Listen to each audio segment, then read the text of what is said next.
Let's talk a little bit more about real estate because U.S. home prices, they continue to rise, climbing nearly everywhere, it seems, during the first several months of the year. And there's little sign when you take a look at what's going on of it fading anytime soon. We want to bring in Tim Rood. He's SitusAMC's managing director. And Tim, we've talked about this with you in the past, but housing continues to be so resilient. I guess, do you see any of this momentum starting to fade at all over the short term? Hey, Shauna, happy to be with you. We're really not. It's funny. I was thinking about it this morning. It's too bad that Dickens guy didn't really catch on, because this truly is the best of times and the worst of times. It's obviously the best of times if you're a seller.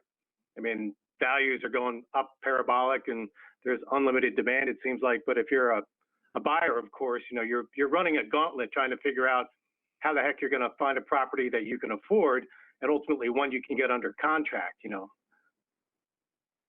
Well, Tim, it might be the tale of two cities, so to speak, continuing with that Dickens guy. I mean, but you might have real price acceleration. Look at Miami, for instance. We just heard in the last block about how, at least residential real estate is through the roof. But then you get a place like New York where prices have fallen.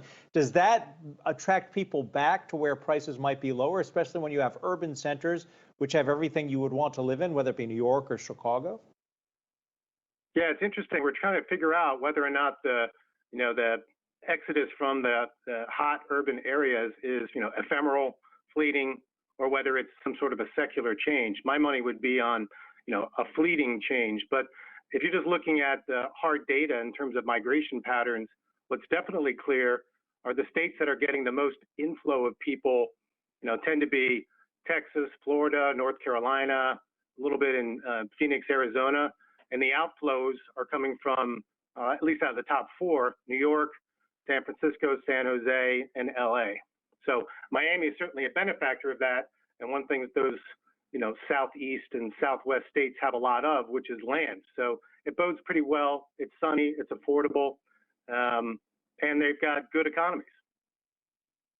Jim, we hear about it all the time. I think most people know of someone who maybe has been looking to buy a home in the past several months. They've been caught up in these bidding wars. The house goes for way over what the asking price was, with a very, very attractive offer. When you take a look at maybe how long, not so much that we'll see a massive pullback in the price of homes, but until things at least start to normalize a little bit more. I mean, what's the potential timeline for that? Well, I think it's really a matter of interest rates and the economic recovery. Supply is a difficult thing to fix. Ultimately, we're probably 5 million units of housing short of where the demand is. And while President Biden has got some very ambitious plans to invest hundreds of billions of dollars into fixing that problem, that is a big oil tanker to turn around. It's going to take years for that to work, even if the states, the counties, the localities come around to, get some religion around changing their zoning and land use rules. So I think that's going to be a while. And right now you're looking at the pace is not likely to change anytime soon. It seems like 50%, I think, of homes are selling for above asking price. And the pace of sales is really unprecedented, with 80% going under contract in the first year. So if we continue to have growth, if we continue to have, relatively low interest rates, the pandemic continues to fade to the background, then I can't envision any reason why the housing market would stall. It might moderate, and God knows we need it to moderate. You can't have 15% a year appreciation rates. But the good news is, because interest rates have come down, even a 15% increase year over year in housing in terms of home price index, the value of a median home, because interest rates are still down 0.75 to 0.5%, that 0.75 to 0.5% Hey, Tim? basically covers off. Yeah. Real quick, this is a yes or no. Given everything you just said, is it time, if you're going to buy a house, do it now, don't wait?